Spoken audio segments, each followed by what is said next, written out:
traboina eto andrenivohitra amanarivony ireo nahazo vary sy laoka avy amin'ny marika ravalamanana sy ny Antoko-Tim ary ny solombavam-bahoaka.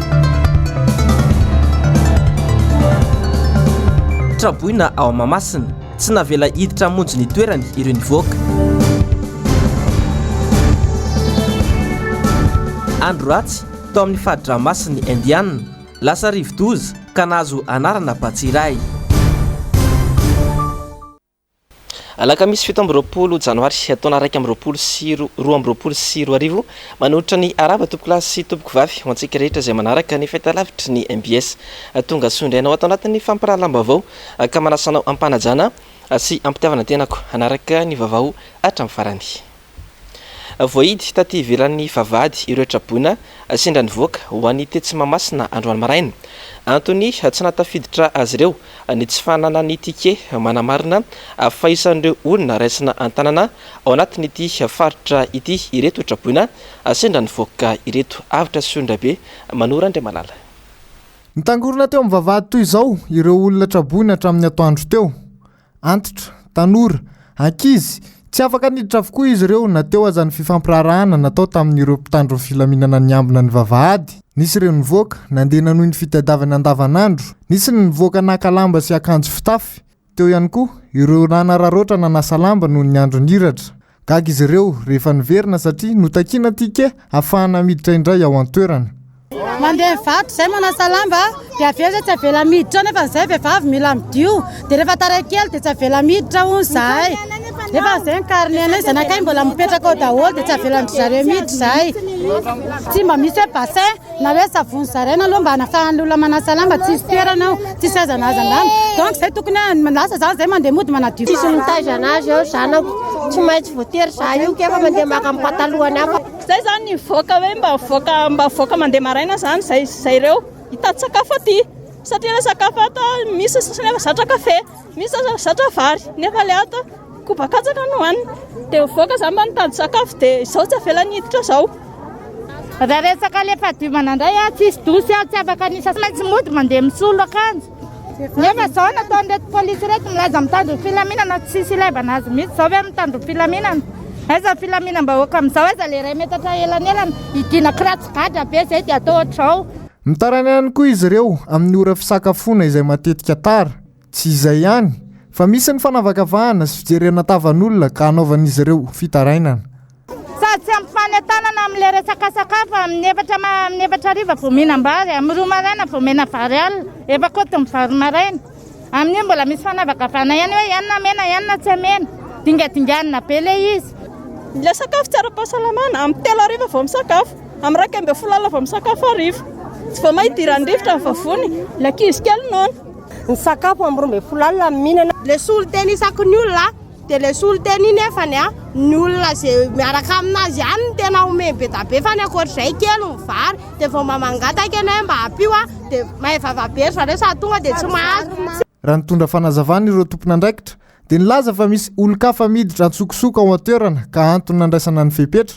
Mikasika ny fizarana vary kosa indray dia efa misy ny ora voatokana izarana izany ka antony mahatonga ireo menomenona ny fahatarana izy ireo any ivelany ka tsy mahatratra intsony ny fizarana.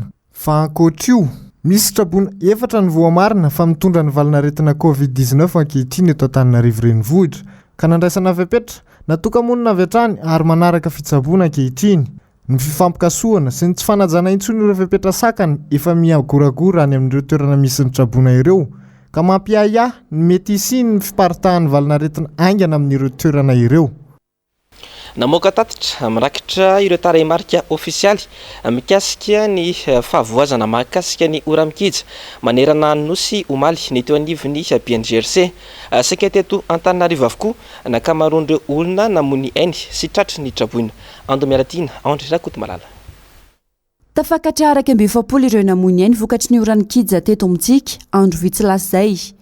Mananika ny 477 sy iray alina sy iray hetsy ireo traboina izay mitsinjara amin'ny faritra 10 manerana ny nosy.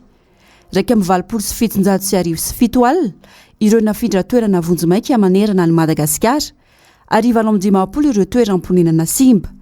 raha nitatitra navoaka ny teo anivon'ny birao nasionaly misahana ny loza sy ny tandindomindozana ny BNGRC omaly tamin'ny 7 ariva. Ho an'ny teto amin'ny faritra Analamanga izay voasokajy ho isan'ireo faritra tratra ny fahavoazana. 30 ireo namony ainy, 794 alina traboina ary 795 alina nafindra toerana vonjomaika izay mitsinjara amin'ny toerana fandraisana ny tanàna traboina vonjomaika misa 10. Mahatratra 777 ireo toeram-ponenana Dibidrano ary 730 ireo toeram-ponenana Simba. Nisy tamin'ireo traboina mono efa tafody any an-tranony. Aorian'ny faritra Analamanga nahitana olona 7 maty ny tao amin'ny faritra Laotra Mangoro. 777 ireo olona traboina ary 539 nafindra toerana vonjomaika. 80 kosa ireo toeram-ponenana Dibidrano, tsy nisy ny toeram-ponenana Simba. Tao amin'ny faritra Atsinanana tsy nisy maty fa maro ireo traboina izay manodidina ny 20,904. 13,900 tsy maintsy nafindra toerana vonjomaika, 7 ny toeram-ponenana Dibidrano ary 14 ireo trano Simba. Vaovao mety ho toetry ny andro indray dia nivadika ho rivodoza ilay andro ratsy ny forona atao amin'ny faritra-masina indianina. Miamahazo ery izany ankehitriny amin'izao fotoana izao ary vinavinaina anatona any Madagasikara afaka herinandro. Ando miaratiana sy Andry Rakotomalalatrany. Lasa rivodozaka nomena ny anarana hoe Batsiray, ilay andro ratsy ny forona tany amin'ny ilana Atsinanana ny fahadranomasina indianina. Tamin'ny 3 ratolakandro teo dia tany amin'ny 377 kilometatra Atsinanana ny Toamasina no nisy ny ivony. Ny tombo herengana ihany koa isaka lasa rivodoza mahery vaika ny tolakandro teo. 570 kilometatra isan'ora ny rivotra miaraka aminy, izay arahana tafiotra 300 kilometatra isan'ora. Atao anatin'ny andro maromaro dia ikisaka miakandrefana, somary atsimo andrefana hatrany izy, ka anantona ireo nosy rahavavy raha ny fampitam-baovao nataony teo anivon'ny sampana mpamantatra ny mety ho toetry ny andro.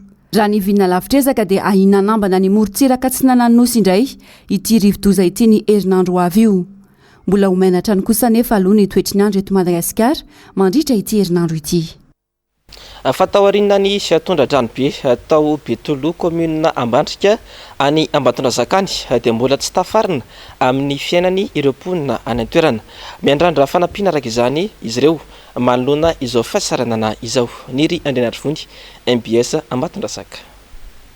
Taoriny ny tondra-drano izay nahazo ny mponina ao Betolo commune Ambandrika dia mbola tsy tafarina ny fiainan'ny mponina. Tsy manana trano fonenana ny akapiazan'izy ireo ary miaina ao anaty bedana. Mamely ihany koa ny tsy fahasalamana vokatry ny atsika sy ny tsy fisiany ny rano fisotro madio. Miandrandra fanampinana mba ahafahany miarina amin'ny fiainana ny mponina. Tokantrano ny vilany, ny vilia, ny sio lasa daholo. Kozakoza tokantrano zao lasa daholo ny fitaovanay io. Na ifindrano eo fa tsy isona amin'ile tokantrano findrano satria lasa daholo ny vilia, ny vilany. Ny sotro araka izany. Manao ny resaka rano fisotro. Rano fatsakana. Rano fatsakana io ai maloto be. Nempile rano. Dika le rano fatsakana. Ny raha sotrona ko fatsakana maloto ny tena. Fa zay mitsalena io nany rano ary dia bedana be mbola tsasotrana mihitsy zao. Miala trano manao ny torana tsisy dia miala amin'ny mba miezaka mihitsy zany zay aminareo tonga hoe mba mila fanampiana ezaka aminay mihitsy. Zao manany ara-tsakafo ary ny fitadiavam-bola tsisy. Ny anina nefa ny vava tsy mety homana. Mba mila fanampiana fa tena tsisy trano toerana mihitsy dia miafy amina bedana anaty rano zay ao. Any ankizy kely ary mivalambalana ny tazy mamely miletseka. Dia mba mila fanampiana. Raha sotrona maloto. Tsisy rano madio mihitsy fa voan'ny bedana ny rano dia maloto. Mba mila fanampiana zay fa tena mijaly. Ny trano tsisy toerana, ny findrana tsisy dia miafy anatin'ny bedana sy rano. Fantatra fa manomboka ny volana Janoary hatramin'ny volana Martsa dia voatery miala kely ny tanàna vao afaka manadio ara-dalàna amin'ny fitafiana. Ny fanamboarana aingana ny fefilo ao manamotana no hitan'izy ireo fa vahaolana aingana mba hialana amin'izany. Dia tsika moa tsy mivaky ny rano ary izy zay mba manao sanandro amin'ilay any manamotana. Sanandro miezaka foana ny vehivavy na ny lehilahy. Fankatana taona tao. sisy moa tsy manampy ny vakin-drano eritreritry zareo metrabona zareo tsy manome fa le vakin-drano reny zany mangatana mba ho vita hatreto raha mifantatra dia fampanantenana no atao mpitondra fanjakana tsy mbola misy aloha ny asa mivaingana miatefa amin'ny vahoaka fanofefian'ireo mpianatra eny vodivorina biriky ny arabe nanomboka teo amin'ny tetezana ka hatrany amin'ny vavadin'ny sekoly omaly ary mbola antoy hatramin'ny androany izany noho ny atezeran'izy ireo amin'ny fatapahan-jiro lavareny eny antoerana efa ho efatrandro no tapaka tsy nisy ny vahaolana ny jiro etsakilany mitaraina ireo mponina sy mpampiasa lalana satria sakanan'ireto mpianatra ireto ny fiara ka tsy afaka mandeha matsiaro omijaly izy ireo noho ny fihetsiketsehana ataon'ireo mpianatra satria ny jiro ny tapaka kanefa ny arabe no sakanan'ireto farany etsika anairana ny tompon'andraikitra eo anivon'ny orinasa jirama mba andraisana izy ireo fepetra farak'zaingana ity olana ity fa mitombo kosa ny isan'ireo olona voan'ny valanaretina coronavirus na ny covid-19 any Bealalana amin'izao fotoana izao miazakazaka ny fiakarany atotanisa mahatratra 7 ireo olona fantatra fa mitondra ny tsy mikaretina tamin'ireo 10 natao fitiliana raha nitatitra natao ny tompon'andraikitra tany antoerana roa amin'ireo manana fahasarotana na antsoina hoe forme grave raha tsy aivina dia olona 4 no nahitana nitrangana covid-19 tamin'ny fotoana nandraisana fepetra farany teo nakatona avokoa ireo sekoly noferana ny famirim-bahoaka sy ny fisokafantsena ankehitriny miakatra indray nefa ny antotanisa any antoerana vavaon'ny fanatanjahantena tafakatra amin'ny dingana ampahifadalana amin'ny lalao fiadiana ny amboaran'ny Afrika eo amin'ny taranjabolina kitra i Egypte, Maroc, Sénégal ary Guinée équatoriale tiro but no nisarahany Mali sy Guinée équatoriale tamin'ny ampavalon-dalana toy izany ihany koa ny lalao teo amin'ny Côte d'Ivoire sy Egypte 10 ny baolina matin'ny Egypte raha 4 ny any Côte d'Ivoire tamin'ny tiro but ka ahafahany Egypte hiatrika ny lalao ampahifadalana amin'ny Maroc. Ny vaovao maresaka iraisam-pirenena nanamaivana ny fepetra ara-pahasalamana raisina ao an-toerana ny gouvernemanta italiana isan'izany ny fanamorana ny fahafahan'ny olona mivezivezy ao an-toerana ka nisan'ireo afaka manao izany ny Europeana manomboka ny volana febroary ho avy izao tsy maintsy aseho amin'izany kosa nefa ny taratasy fanamarinana ny fahavitana vaksiny Andomiaratina sy Andry Rakotomarala misokatra ho an'ny Europeana ary moramora kokoa azy ireo ny hiditra ho Italia manomboka izao no mavain'ny gouvernemanta tao an-toerana ny fepetra ara-pahasalamana isan'izany ny fahafahana mivezivezy manomboka ny volana febroary ho avy izao mitaky pirofo amin'ny taratasy fanamarinana fahavitana vaksiny fasitranana navaly ny fitiliana covid-19 fa mihiba anefa izany tsy ilaina intsony ihany koa ny mihiboka raha mahafeno ireo fepetra ireo ny olona iray ampiafahany rehetra mivezivezy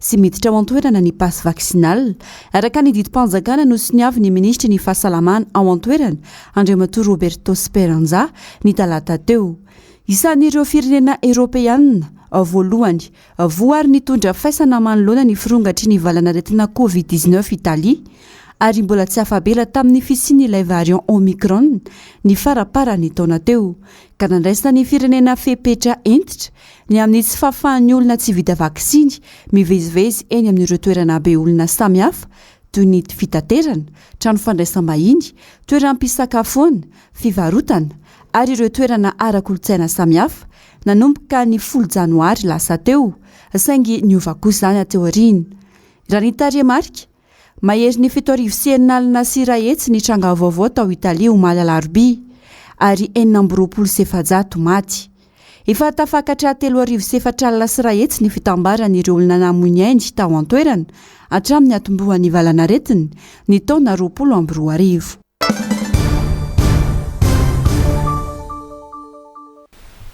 Varsoloka kosa indray no natotry ny Flomar Karavalmanana sy ny team ho andratrabona teto Andrenivohitra ao anatin'ny boribory tanenina tamin'ity androany ity niary ny sala avokoa na ny solombavam-bahoaka sy ny mpiara-miasa aminy ary mibora politika ao anatin'ny antoko team Mateo Prince amanarivony ireo trabona nahazo vary sy loka avy amin'ny filoha marika ravalamanana sy ny antoko-timy mandroany. Tsy diso anjara fa samy nahazo ny anjarany avokoa ny boribory-tany enina eto andrenivohitra. Ny santatra izany ny tao amin'ny boribory-tany voalohany.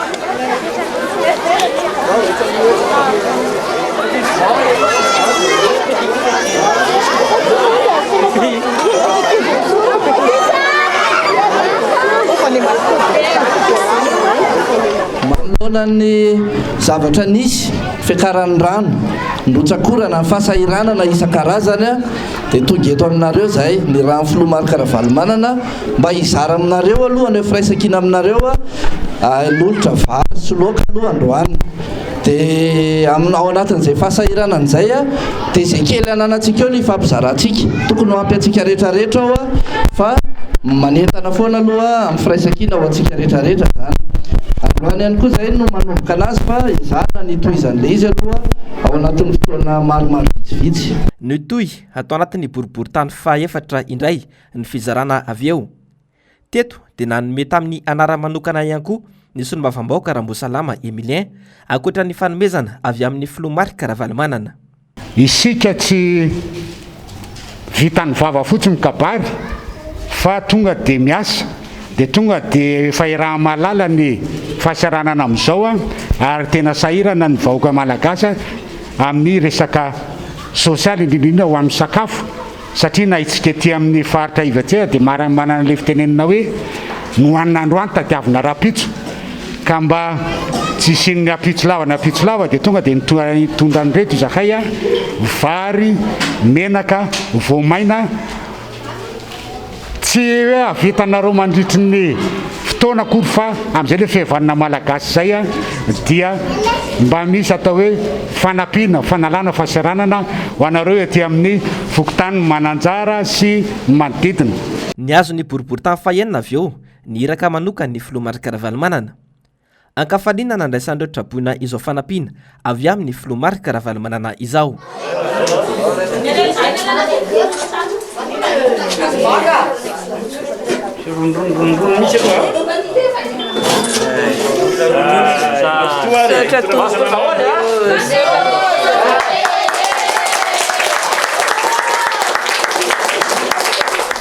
Dia tokony asan'ny fitondram-panjakana no manampy ny vahoaka amin'izao fotoana izao manana budget atokana ho an'izany ny fitondram-panjakana ny etran'ny vahoaka no tokony anaovana an'izany ary misy koa ny famatsiana avy amin'ny mpamatsy vola zay ny fanjakana no tokony nanao an'izay nefa mahatsiaro tompona andraikitra na dia mpanohitra aza ny tiako Madagasikara dia tonga hatrany manao zay mety mizara ny vary mizara manao zay mety rehetrarehetra na melakana ao anatin'izy misy rano ahatra aty ety Ambohimanarina tsisy pijery ny fitondram-panjakana ny BGRC ny commune ny ministera dia noho izany rehetra zany dia be ny tsy mihinan-kanina tsy ampy sakafo dia tonga ny politika ny team sy isorana manokana avy amin'ny ran'ny filoha ravalomanana izay mitsinjo ny vahoaka hatrany amin'izay ary manao rehetra izay mety anasaovana ny vahoaka zany amin'izao fotoana izao dia ankasitrahana ary izay dia mbola manao antsoavy ihany ho amin'ny malatanana rehetrarehetra mba hitondra ny anjara biriky satria voninkazo mahatratra ny mahazo ny firenena malagasy amin'izao fotoana izao koa dia mirary soa mirary fahakerezana isika ho an'ny vahoaka ary mbola mamerina hatrany ny fisaorana ny filoha ravalomanana sy ny politika ny team izay mijery fotony mijery mivahoaka na anaty rano io na anaty fotaka io na izy ndraika dia tsy manavaka fa dia mijery fotony ary mitondra ny anjara biriky ho amin'ny fanampiana ny vahoaka malagasy. Na ao anatin'izao loza miatra amanana izao aza dia tsy very fanantenana ireo trabona ao anatin'ny boribory-tany faharoa ka velom-pisaorana.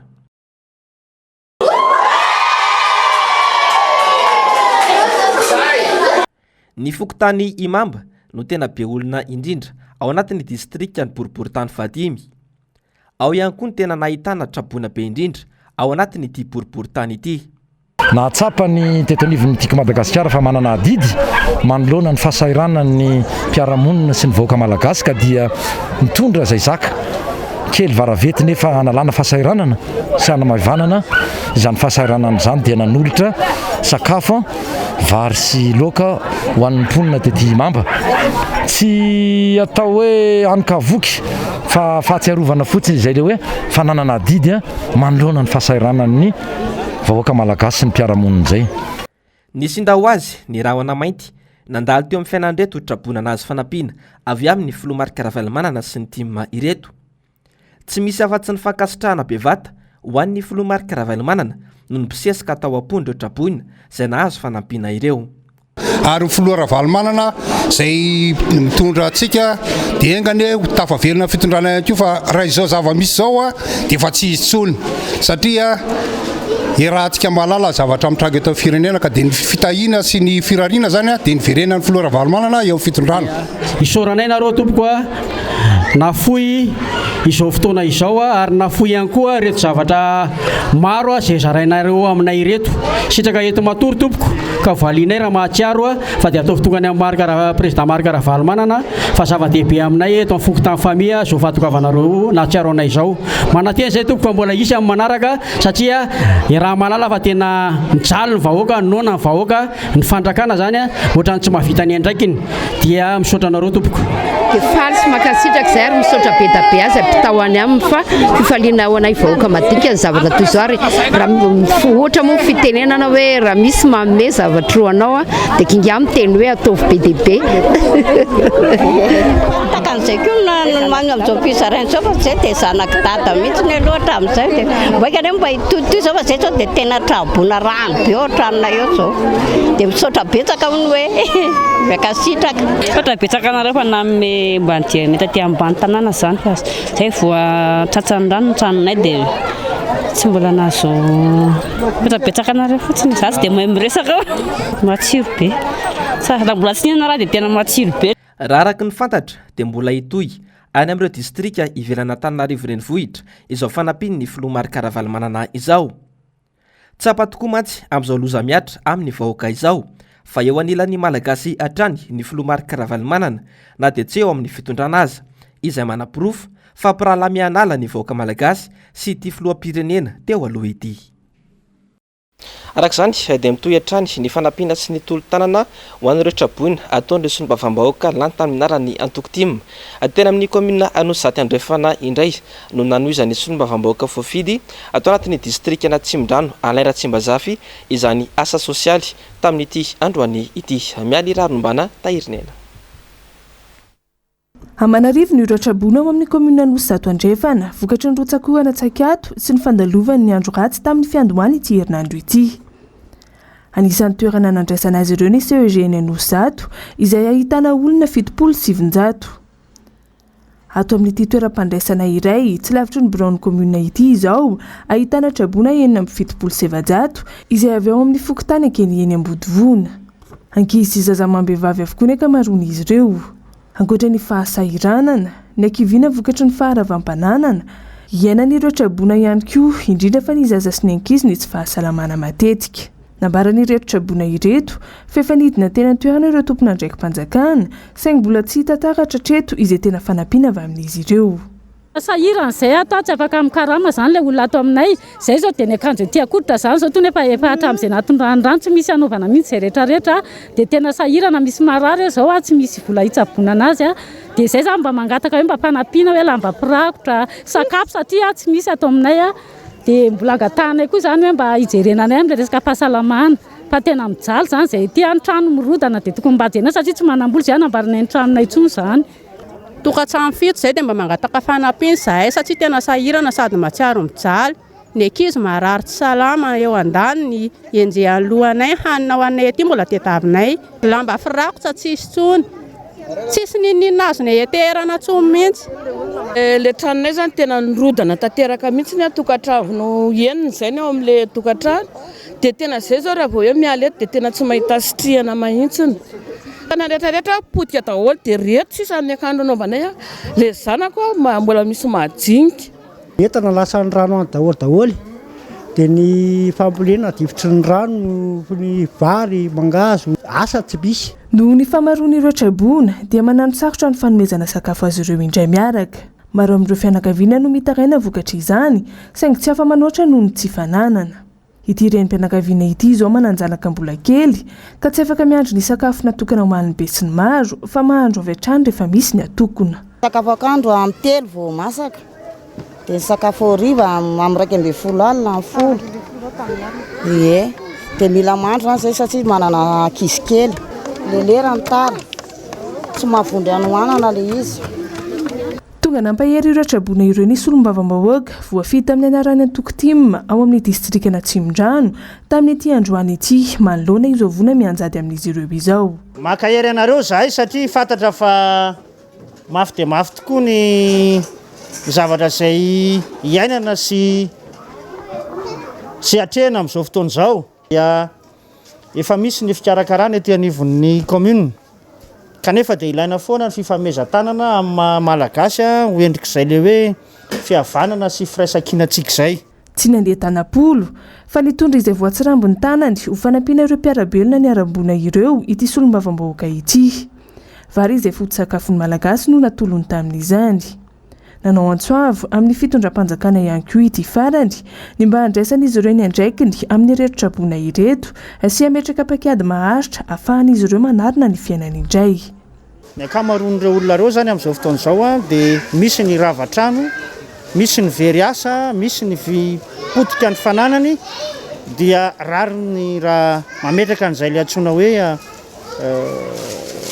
fempihavanana amin'ny mahasamy malagasy zay mifakahery sy fanohana ao anatin'ny sarotra. Izay mihitsy moa zany no nenona ny feoan'ireto vahoaka ireto ahafahana mitondra ny teny eo anivon'ny mpanatanteraka amin'ireo fitarainana maro samihafa. Izay anaovako antsoavo ny mpikambana eo anivon'ny gouvernemanta sy indrindra eo anivon'ny PNGRC amin'izao fotoana izao ny amin'ny lafiny famatsiana aloha ara-tsakafo ho an'ireto vahoaka reto. Ny faharoa dia ny fijerevana ny lafiny ara-tsosialy maharitra satria tsy tafaverina ao anatin'ny fotoana fohy ny fahavoazana ka ilaina jerena zany ny amin'ny lafiny arak'asa eo ihany koa ny fanarenana an'ireo foto-davitra asa simba aty anatin'izany faritra ny arambona izany. Ary ao aorianan'izay moa dia ny hoe ahoana ny ahafahana mamaha olana maharitra toy ny fametrahana toerana manokana ohatra mba handraisana ireny sanatria misy vona mitranga reny satria amin'izao fotoana izao dia vonjy-maika avokoa ny zavatra rehetra na ny trano sekoly aza dia hitantsika fa tsy maintsy najanona ny fampianarana fa nametrahana ny Trabona amin'izao fotoana izao. Raha ny distrikana Tsimondrano no resahina dia anisan'ny komuna ahitana Trabona betsaka indrindra ny ao Manozato, Tanjombato ary Ampitatafika izay efa nanaovana ity solombavam-bahoaka ity fidinana ifotony avokoa. Nambarany fa mbola hitohy hatrany ny fanampiana ireo komuna hafa izay ahitana Trabona. Fanamby efa napetraka ny filohan'ny Antokotima Marc Ravalomanana hatramin'izy rahateo ny hitsinjo ny vahoaka malagasy tsenganavaka indrindra fa ao anatin'ny fahavoazana tahaka izao. Fantanterahana androany tetsy anosy ny fifamindram-pahefana teo amin'ny filoha hitantana ny sindikany mpitsara eto Madagasikara mandritra ny 3 taona ho avy notsindrin'ny filoha vaovao fa tokony avela iasa ankalalahana ny fitsarana mba hananany fahaleovantena avitra Sondrabe sy Manora Andriamalala. Tsy mora velively ny fanaovana ny asan'ny sindikany mpitsara ka antony mahatonga ny rehetra mialangalana amin'ny tantanana azy hoy ny filohan'ity rafitra ity teo aloha. Sokajiana ho mpanohatra ny fitondrana hatrany izy ireo. Kanefa ny lalàna mahasendika mametraka fa mijanona hatreo amin'ny fanairana sy fampanenona lakiloso fotsiny ihany. Antony nampangina azy ireo ny taona lasa teo ny toedra raha nisy teto amin'ny firenena. Ny akamaroan'ny olona, ny akamaroan'ny mpiara-miasa dia meritreritra fa olona hatono ny président syndicat. Ary izay nitarika syndicat tato maromaro nay lamba. Raha tantaran'ny syndicat iny izy. Raha vao miresaka SMM zany be ny fantenan'ny olona, be ny fanentenana ny fiarahamonina, ny fanentenana apetraka ny fiarahamonina aty amin'ny syndicat. Kanefa ny tsy fantany fa tsy manam-pahefana izy sandikazany olona mpamelona mosotry lanceur d'alerte karazany organe de pression force de pression mijanona teo ny azy teboka telo no napetraky ny filovavao hitantana ity sendika ity ny amin'ny tokony ananany sendika ny mpitsara fahaleovan-tena eo ihany koa ny anajana ny continuité de gouvernance toy ny fifampidiniana nisy hatramin'ny 2024 kanefa vao ny 100 amin'izany ihany no nahitana valiny. Ny voalohany dia mikasika ny resaka tanitandalana indrindrandrindra ao anatin'izay tanitandalana izay dia anisan'ny singa ao anatin'ny atao hoe tanitandalana ny fahaleovan-tena ny fitsarana dia te ampatsiahy indrindrandrindra eo anivon'ny fahefana-panatanteraka voalaza na lalam-panorenana mazava ny antoka ao amin'izany ny fahaleovan-tena ny fitsarana izany aokare tsahatra ny fitsapatsapahana na raha manao ahoana amin'ny asa fitsarana avelao alalaka ny fitsarana anao ny asany ny faharoa mba manana ny teny ny filoha teo aloha mikasika ireo taky izay efa nataony ny aisamay hatramin'izao fa aokare mba hojerena ny zavatra efa tanapaka sy efa ny fanarana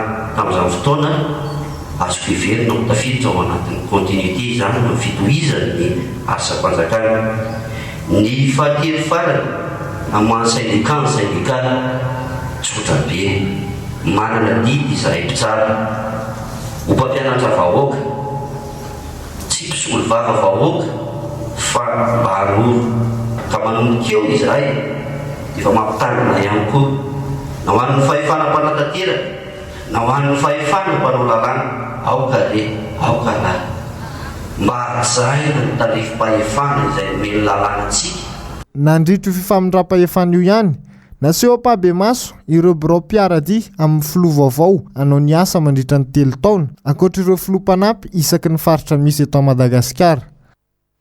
Naneo ny heviny mikasika ny fomba fitantanan'ny mpitondra ankehitriny ny firenena ny ministry ny arenan-kibon-tany teo aloha Brice Randenasolo tamin'ity androany ity naintsy izy raha nilaza fa olombitsy no misitraka ny tombontsoa azo avy amin'izany fa tsy ny malagasy rehetra.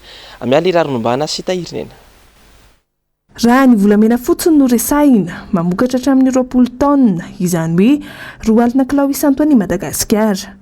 Raha io vokatra io nojerena tokony hanana ho avy mamikatra i Madagasikara ary tsy tokony handrenesam-pitarenana intsony mikasika ny fahantrana lalina iainana amin'izao fotoana izao ny malagasy.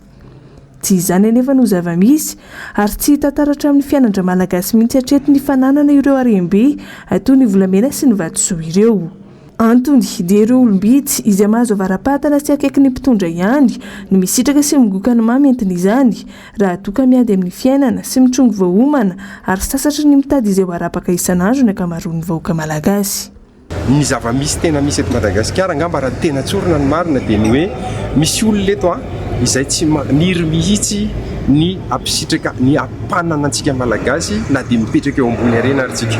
Misy olona eto zany izy mihinana dia ny tanjony izy mihinana izy rery olombitsy mihinana rery ao anatin'ilay rafitra dia amin'izay fotoana izay ny malagasy tsy misitraka mihitsy an'ilay arenantsika. Misy ny rehetrarehetra eto ary misy mihoatra lavitra ny rehetrarehetra fa ny olana zany akoatran'ireo olombitsy lazaiko ireo misy koa mazava ho azy firenena mety tsy faly amin'ilay ampivoatra ny Madagasikara dia ny vahiny foana no tonga voalohany manao ny fitrandrana eto Madagasikara. Ny programa nasana rosiko faneva lovainjafy natolotra azy filoham-pirenena fa ny malagasy isaparitra misitraka an'io arenan-kibon-tany io.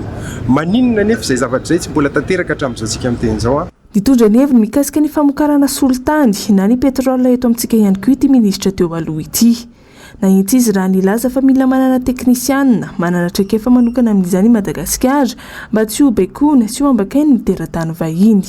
Ny petrolina io ny Amerikanina no efa mahita fa amin'ny faritra canal de Mozambique iny misy réserve-na 17 milliards de barils.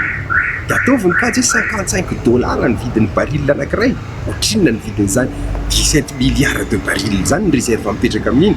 Dia aiza ny toerantsika malagasy ao anatin'izay zavatra eo indrindra mila fahasahina ho iaho dia fa aiza manao amin'izay fotoan'izay faharoa faiza manao satria raha iresaka an'izay tsika dia mety hiteny hoe any faritra reo ny tsisy an'izany any amin'ny domaine misy anareo bassin anareo Madagasikara any iny mila manam-pahaizana mahafeta teraka an'le sehatra zany no afaka hijery azy hoe hita fa tsy onona fotsiny amin'izay rapport teknika omeny vazahantsika indray hoe tiany rapport ho zao ny ao aminareo non tsy tokony hoe kenao ohatr'izay le izy fa aiza ny document source nampiasainareo amin'ity dia afahantsika mamantatra hoe tena izay marina ve ny réserve pétrolier misy eto Madagasikara donc le tombotsoa antsika foana no jerena ao anatin'izay sehatra zay fa tsy hoe tombotsoa any vahiny rery amaranantsika ny vaovao amin'ity ariva ity ary dia nisongadina tao anatin'ny fandarana miara-manonja androany ny tsifisy ny fisaraham-pahefana eto amin'ny firenena teo ihany koa ny sosialim-bahoaka izay tsy ahitany fanjakana vahaolana mandraky ny androany fanetetiana mifampitsabaka andraikitra ary tsy mahafeny tena asa ny fahefana misy eto amintsika ho ny firaisamonim-pirenena ao anatin'ny fivato androany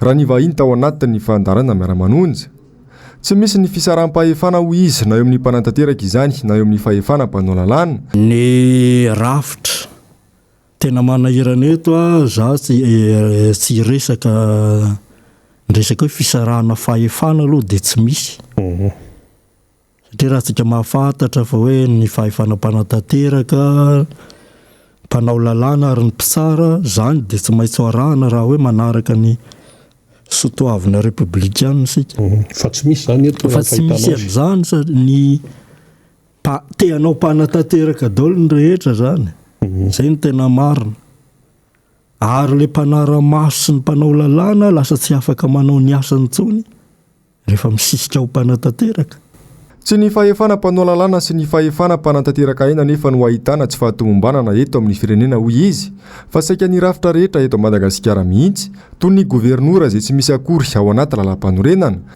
metraikany amin'ilay vahoaka satria tsy fantatra ohatsiny hoe iza ny fifangaroan'ny fahefana io rafitra io any tena raha voany tsy mandeha milona no dia tsy zavatra mety eto zao anaty sisa olana be ny fiarahamonina ny rafitra ato nefa mifanjina ny vola ato amin'ka gouverneur no misy azy ny préfet tsy misy ato ny fahefana aty amin'ny préfet aty zany zavatra ny manahirana daholo dia eo no fanilatilaka ndraikitra eo fanilikilika ndraikitra dia ohatra ny toerana zay anisan'ny miteraka olana miresaka tsy fandripahalemana akoatra izay nanamafy ny fanehoan-keviny mahakasika ny sosialim-bahoaka ihany koa androany ny solombavam-bahoaka mamirabe ny rina nambarany fa tsy tahaka izao ny fiainan'ny vahoaka malagasy raha tokana injery ny lahara-pameana hatramin'ny voalohany ny mpitondra ankehitriny namoaka ny stata hoe mbola tsy mahatratra 100 ange ny fiakaran'ny vidim-piainana dia hoy isika teto hoe tsy ny fiakaran'ny vidim-piainana nge no jerena